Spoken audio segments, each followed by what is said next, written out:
Welcome back to the Power in Your Voice podcast. We would like to first say thank you to those who tune in week after week, those who share the link on various platforms. Thank you. Y'all, this season, we are excited to bring you some hot and new topics. We are ready to push you further into your destiny. If you feel stuck or even overwhelmed, I want you to tune in and have a mind of expectancy, because we believe that if you challenge it, it will change. Welcome back to the Power in Your Voice. I'll challenge it and it will change, y'all. This is Dr. Linda. It is always our pleasure to come in your living room, in your bedroom, even if you're in the gym, you're driving.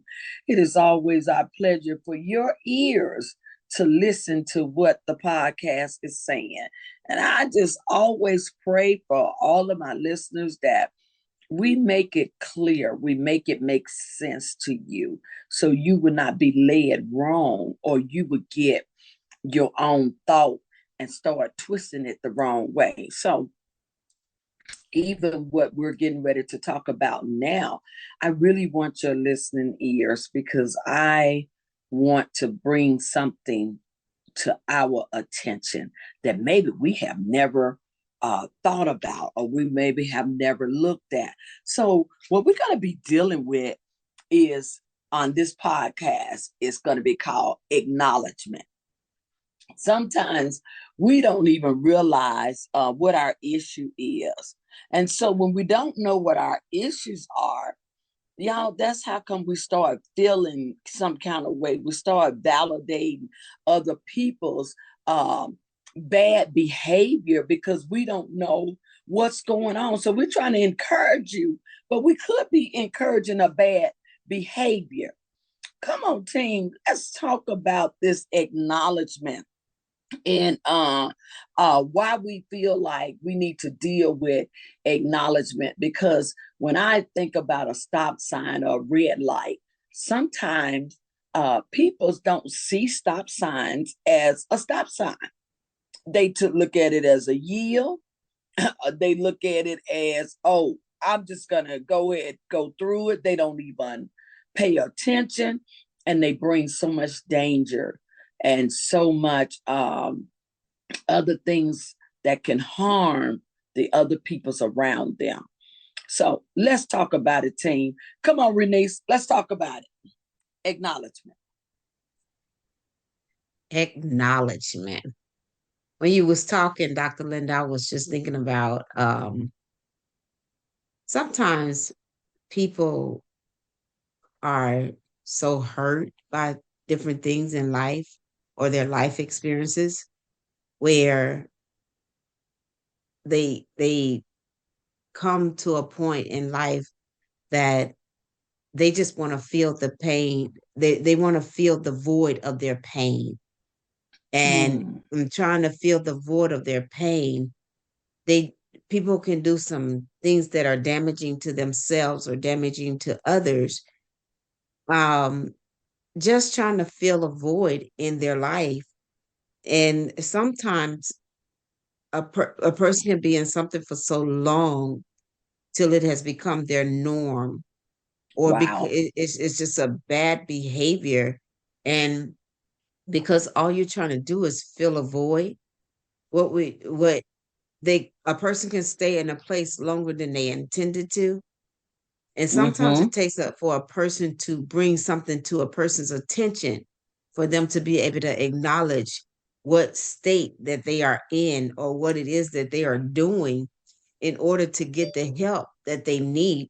But it takes something to acknowledge bad behavior, especially when you feel like you've been wrong, or especially when you feel like you are hurt, or you could just be in a place of devastation or depression. And although you are in that place, and because you are in that place, you feel like sometimes people feel like, who understands me, or people feel mislabeled in the process of them doing what they're doing. So what people have learned to do is justify their behavior and instead of acknowledge their real feelings and the root of their problems. We learn to justify where we are in those moments. And when you are in so deep, it really takes a real awakening to acknowledge where you are to get the proper help that you need. Because if you would have got the help that you needed in the beginning, you wouldn't have gotten so deeply rooted into something that was going to tear you apart and hurt others in the process of it. So acknowledgement is not always easy because it depends on where a person could be. Okay. And depending on where a person can be, a person can either be willing to be helped or a person is out to hurt someone else because they are hurt. Wow. Wow, that right there is so true, because when you start thinking about, acknowledging something that you've been in for so long, you, as you have said, we think it's the norm. We think that it's life, and you said, how can you get the proper help that you really need when you're afraid to allow somebody to get into that space? Jada, talk to me on this acknowledgement. Come on, Jada. I'm glad you said Jada the second time, because I didn't know if you said Jalen or Jada. And it's so crazy, y'all. It's so crazy that y'all are talking about this and that you actually picked me for this part, because I'm actually living what y'all are talking about right now. I don't know if y'all see me, but I'm looking a little sad because this is a little right now for me.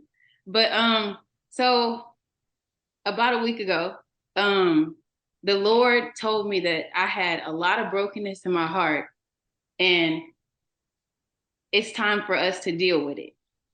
Wow. And mind y'all, I've been through counseling with a certified counselor. I've been through like church counseling. I've been through LPM, and that was like a source of counseling for me. But there were some things that I think I wouldn't have allowed anybody to touch except the Lord. And my voice is getting shaky because I don't even know. But when he brought this to me, I thought that I was in a place of healing, and I didn't know that I actually had a lot of hurt that was like Bernice was saying. That's so weird to say. Like Mom was saying, I had a lot of things that were affecting my behavior and my thought process towards people. And it really took me fasting and praying and laying myself out before the Lord. And it's still taking me doing those things to really get deep and understand what's going on. And I don't know, I just had to be open to doing that, like not being so held up in I'm okay, I'm fine, like I've been good, I'm functioning, like my life is good. I had to get past that and submit to the Lord that what he was saying was because he's all knowing. And I think when you dealing with really deep hurt, because I can speak for myself, I've been raped, I've been my dad was very abusive. I've dealt with a lot of like really crazy things that like people don't really go through, and people do go through, but I don't know, I never had an opportunity to really deal with it in that moment. And so I did stuff it down and it became a part of me. But now that the Lord is taking me through it, I'm seeing how those things can be hidden, and it can cause you to really it can cause you to like lash out on the people around you that are really just trying to help you. And so when I see anybody right now, I'm telling them, like, you need to deal with it. Like, do you know that you're fully healed? Do you know that you've allowed the Lord to look at you? Because I had no clue. But yeah, I would say to answer your question, when you feel like you don't have anybody to talk to, if you really submit to the Lord and let him do what he wants to do in you, he's willing to do that for you. And he's not going to judge you. He's not going to be mad about your last week's decisions. He's not going to be mad about your attitude or anything like that. He's going to embrace you like nobody else. That's good, Jada. The thing about it is, when you were talking about those things that have been in there and you probably thought that you were healed, but they were they were not healed, they were suppressed. We try to forget it, we try to go on with life, but until we acknowledge these things and where we are in life, that's when the healing actually begin. Is in the acknowledgement. I'm not saying that we should be going around saying, oh, I've been raped. I'm not talking about that, but I can tell you the reason why I am acting the way that I'm acting. Sometimes when peoples are married, they cannot be intimate with their husband or with their wife because of those type of things that have never been in the forefront, which means I've never acknowledged them. Come on, Jalen. Jalen, talk to me about this acknowledgement. This is real good to me. I'm liking where I'm going with this. Talk to me. Yeah, I'm really enjoying this acknowledgement.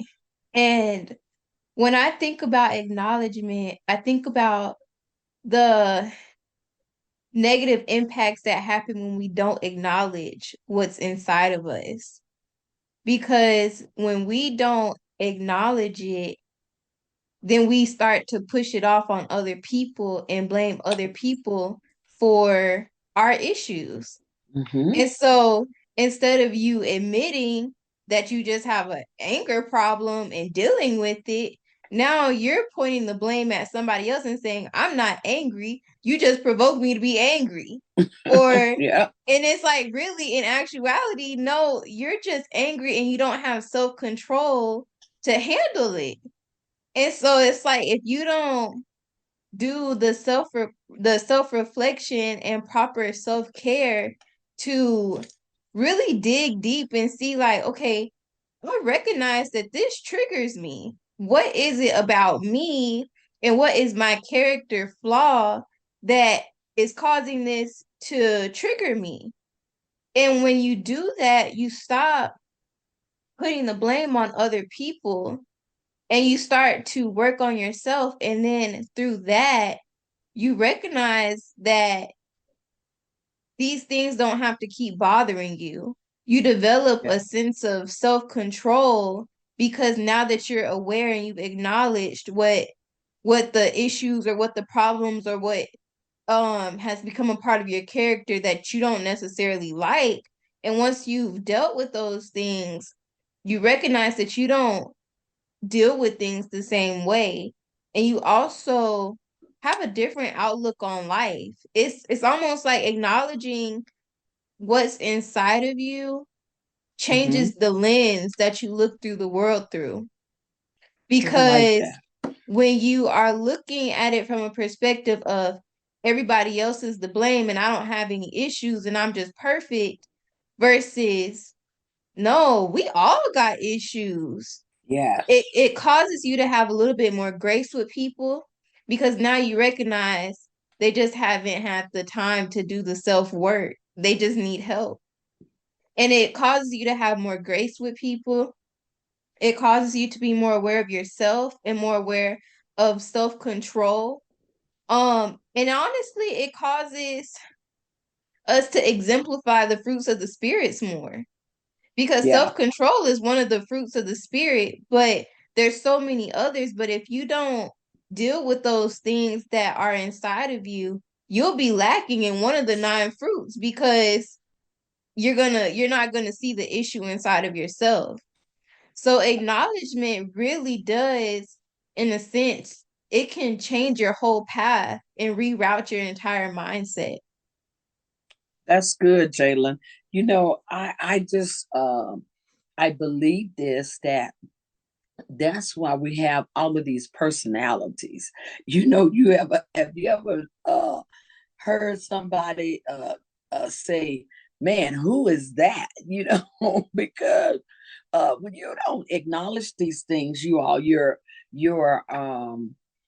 you keep going up and down. I cannot think of the word for it right now, but you have different personalities, and Nothing seems to soothe you because you are suppressing that thing that needs to be dealt with, which is the issue of why we going through and why we continue to have these different type of behavior, and we react to people's that are good, and we can come out in a negative way, and you can hurt the peoples around you. That's why I brought up the stop sign and the red light effect, because if you don't obey those signs, you're gonna be moving out too fast, too slow. Something is going to cause somebody to be damaged or hurt while you are just moving and not acknowledging what is going on. Come on, Ebony, talk to me about this acknowledgement. I am enjoying everything that everybody is saying. One thing that I would add to acknowledgement is it helps you and teaches you to respond. Once you have admitted, yes, this is, this. For me, I'll use my attitude. Back in the day, it's always been, kind of horrible. But I'm glad that it was, because I need it for some of my life lessons now. But it taught me how to respond. Once I actually, acknowledged that, yes, I'm quick with my mouth, I'm quick with my words, I know how to cut it just right. It taught me that when people say something, I now give them the third or the fourth thought that comes through. Like, take that time to breathe for a second. Let me process this and then say what I have to say. So not just dealing with attitude, but just like you were mentioning earlier, it'll teach you how to respond to those that have been molested and raped or have been, physically or verbally abused. When you see other signs of that, it'll teach you how to respond. Whether it's I'm not going down that path again, or if I know that I have married my spouse and I still deal with these issues, then I need to figure out a way or someone to talk to so that day by day I can learn to respond, learn to react to my spouse so that I'm not withholding because of my past. So I think it just, again, it teaches you how to slow down, as you just mentioned with the lanes, teaches you when to slow down. It teaches you when to go. So that's what I would add to it, is it just teaches and builds that tolerance for it. How do I respond to it? That's good, because just as you was talking about, when we deal with anger and all of those things, we love to walk away and say, I'm fine. Don't worry about me. And we walk away like very aggressive, because we have not really dealt with what is really going on. And as we have said so many times over repeatedly tonight, a lot of us just don't even know what is going on. But I love how the fact that Jada brought up the things that she had dealt with. It could be rape. It could be molestation. It could be bad parenting. Whatever it may be that causes us to do what we do, maybe school days, people's made fun of you and you feel like I have to be this way. And the reason why you feel like you have to be that way, because that's what you call protection. You call that protection, and you feel like I have to protect myself. And so that's the reason why I act out. But as I come to a close with this podcast, this is not enough time to even deal with this subject. I just wanted to touch on it, just touch on just a little basis of it, because somebody may be dealing with that, not knowing what is going on with them in their life. And I don't want to validate good behavior for bad behavior. I want us to come and face the fact, face the person in the mirror, not downing yourself, But, learning what is causing these things to continue to make me react the way I'm reacting, because there are so many greater things in ahead of me. But I can't get ahead because I keep letting these things bring me back. I pray that this has been a blessing to you. I pray that your ears are open. I just want you to do some self-care. Take care of yourself. Love upon yourself. God is always there to help us out. I'm going to continue to talk about this next week. God bless. Peace out. Know that life can be hard at times, sometimes even unbearable. But know, when we are weak, God is strong. Let's take off the world's expectation of us and ask God, what do you expect of me? We ask that you like, comment, and subscribe. Have a blessed week and see you next week.